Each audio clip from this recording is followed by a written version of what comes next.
Welcome to HomeBuddy TV Vlog.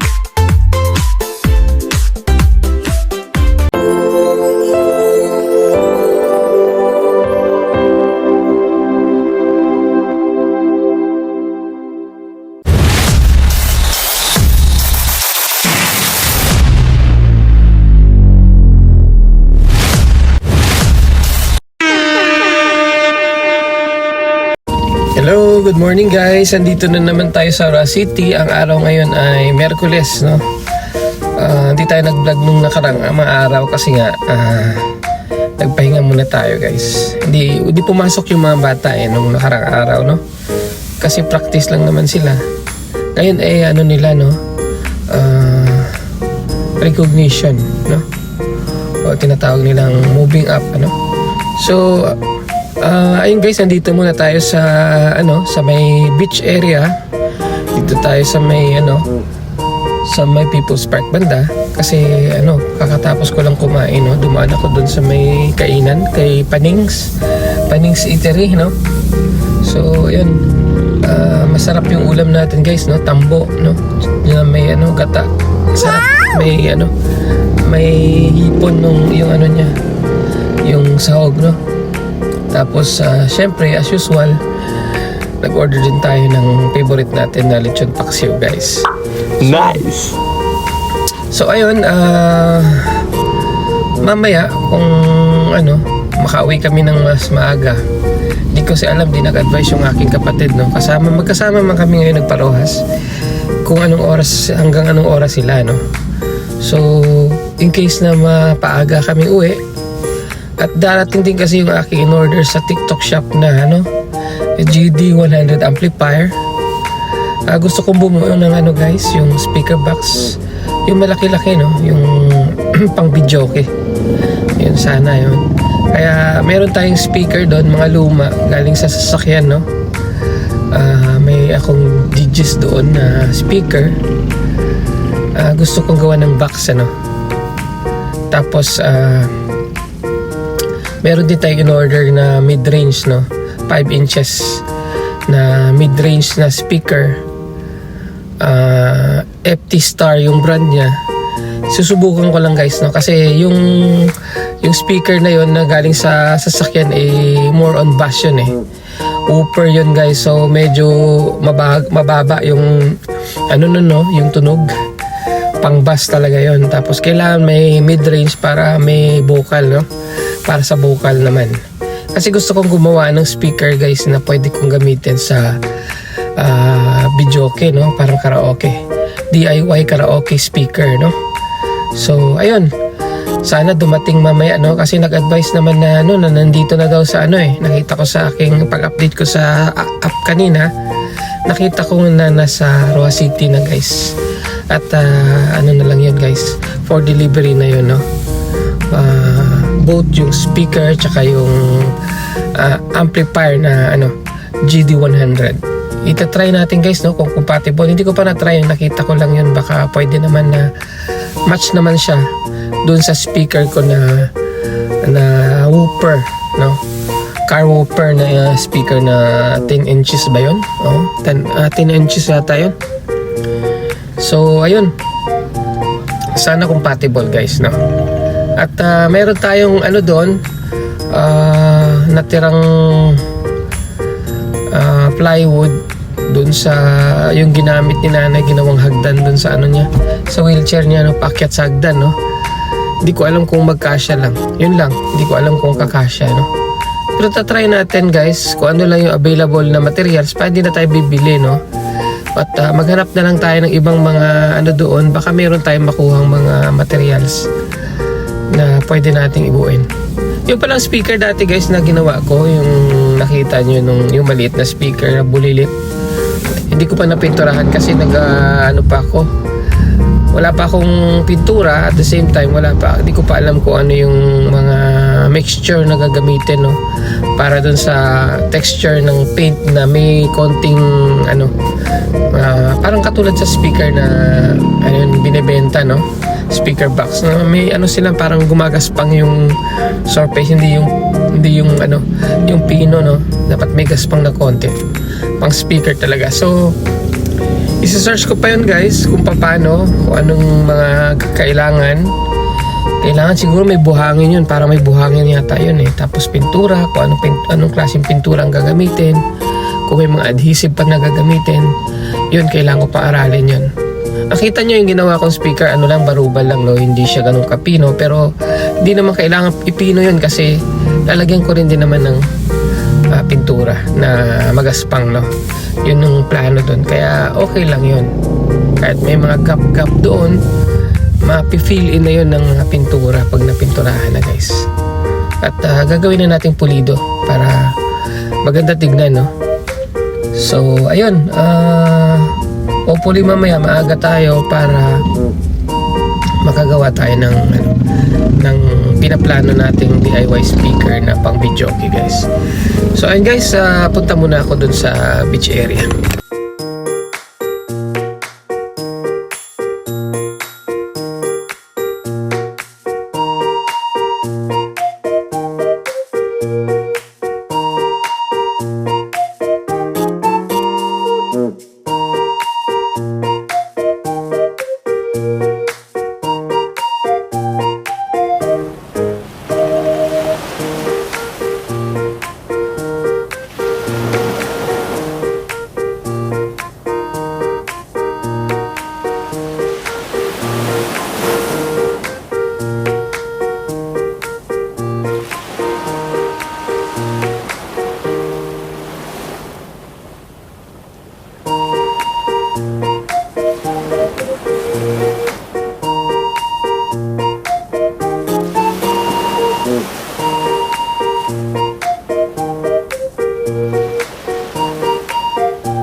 Guys, bumalik na lang ako sa sasakyan guys, no? Kasi maambon talaga, lumalakas yung ambon, no?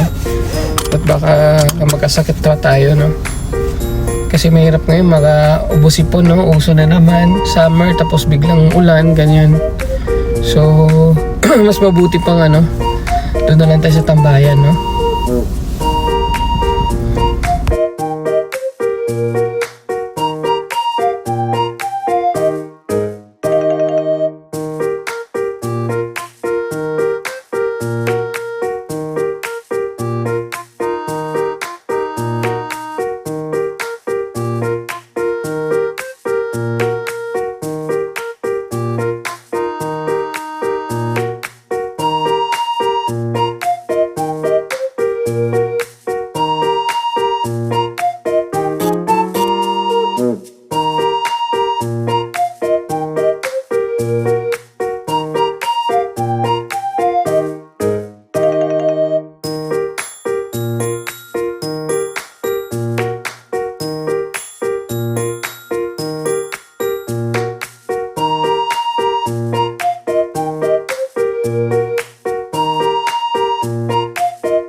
guys, andito na tayo sa tambayan, no?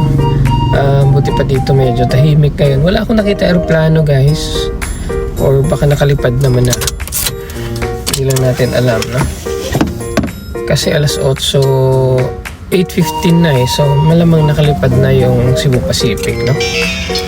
Normally kasi 8 o'clock, no? Before 8 or 8 o'clock, andun na. Lumilipad na yan, no? So, dito lang muna tayo, guys. At,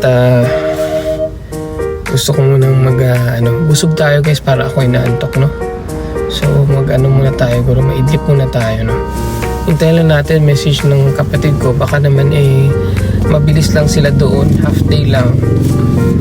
Kung whole day man sila, walang problema yun kasi marami naman tayo makainan dito, guys. So ayun, guys, nakaidlip tayo, guys.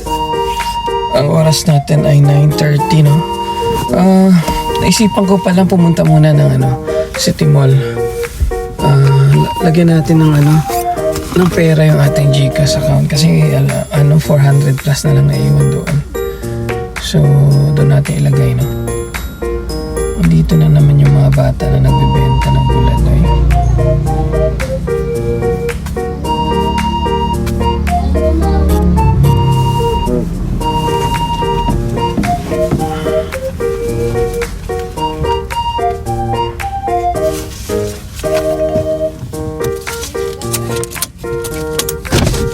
Sige lang. Okay lang.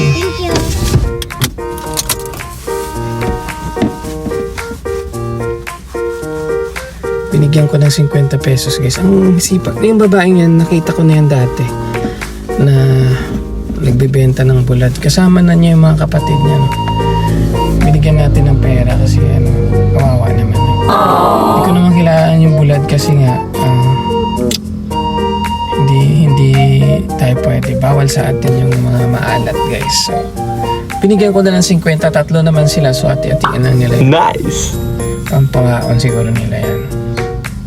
Kawawa naman yung mga. Pero mga ganyan mga bata, guys, kung patuloy lang yung pagsisipag na ganyan, aasenso yan sila, no? Huwag lang sana mapasukan ng mga bisyo, no?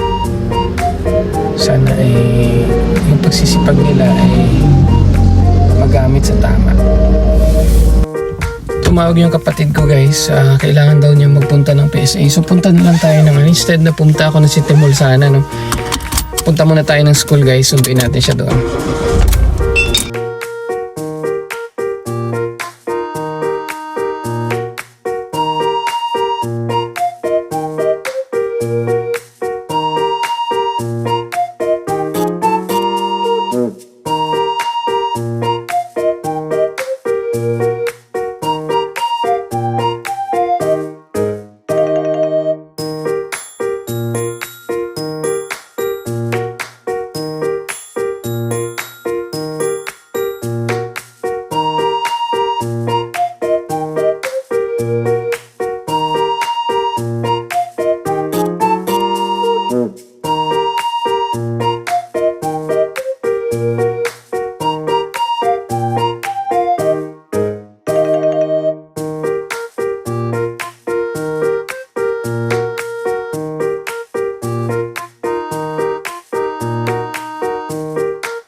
tayo sa school guys, pero ayan, nandito pa lang tayo sa gate guys. Hindi na tayo makapasok, ano, kasi punong-puno na guys.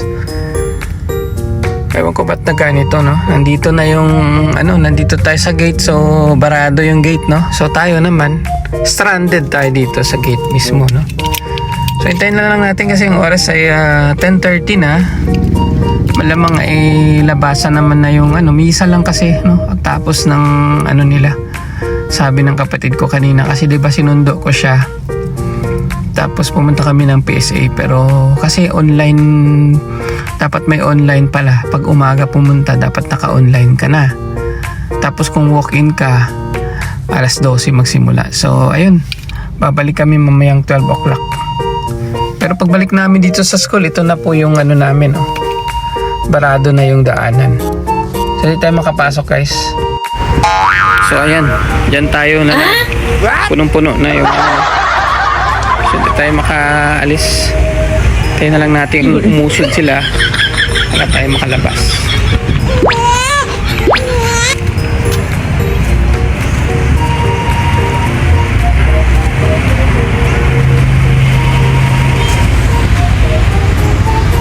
Bandar na yung sasakyan sa harap natin, no?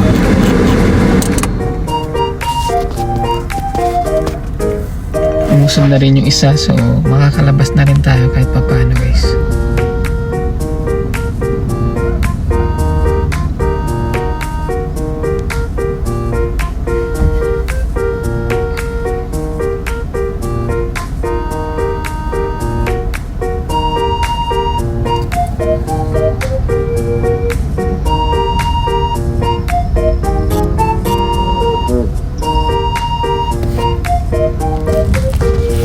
So ayun guys, usog na tayo.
Ayun guys, pumunta kami dito sa Robinsons Mall. Kumain lang kami, no? Tapos punta kami balik ng PSA ngayon guys.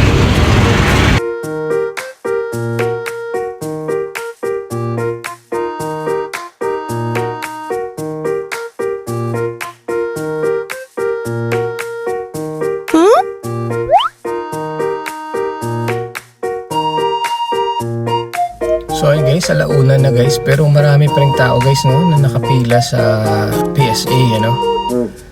At ayun, tinanong namin yung guard, mga umaga pa rin nakikita nila guys, yung appointment nito, umaga pa, no. Nandun pa rin, no, yung hanggang 11 o'clock ay nandun pa sa loob, no, hindi pa tapos. Mabagal kasi guys, isa lang yung cashier nila guys, ano, isa lang yung attend ng payment, no. So siguro mas maganda siguro kung dalawa o tatlo na magkikita. Ayaw, di ba?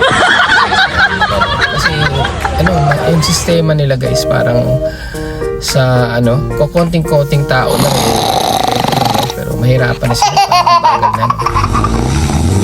So ayun, nakatulog na yung mga kasamahan ko guys. What? Ayaw, di ba? Marami pa rin yung nakahintay na mga kliyente, no? Maganda yung location nila dito guys kasi nasa pueblo na sila, no?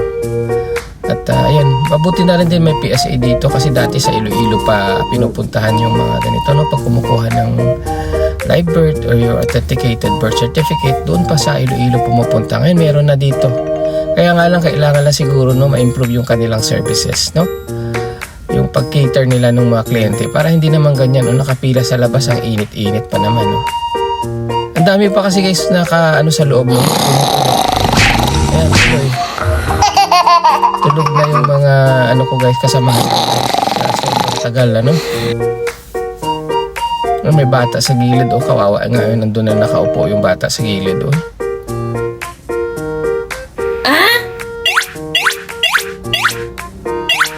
Sailor, gumagawa na sa sariling niya kasi tulog na yung mga kasama niya, pati so ayan, kung ano-ano na lang ginagawa ng bata.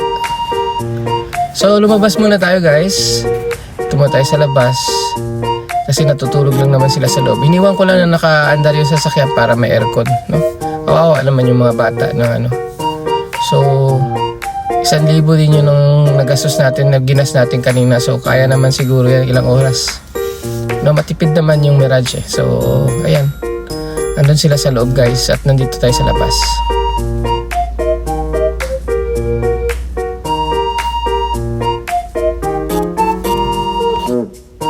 Hopefully guys ang PSA, no, makagawa sila ng ng paraan para hindi maibsan yung mga yung mga ganyan na pila sa labas, at mapabilis ng konti yung kanilang services guys.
Ito na kami sa bahay, no? Kakadating lang namin. Ang oras ay na guys, 3:30, no? Ang tagal ni ni Utol doon sa PSA, no?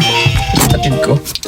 Nagrereklamo nga yung mga tao doon kasi wala nang puro online appointment lahat, Ang alas 12 yung kanyang appointment pero inabot pa siya ng 2:30 guys.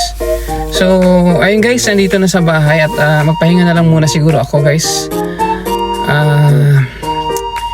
Para hindi na muna tayo gagawa ng speaker, ng DIY speaker. Bukas na lang siguro pag may oras.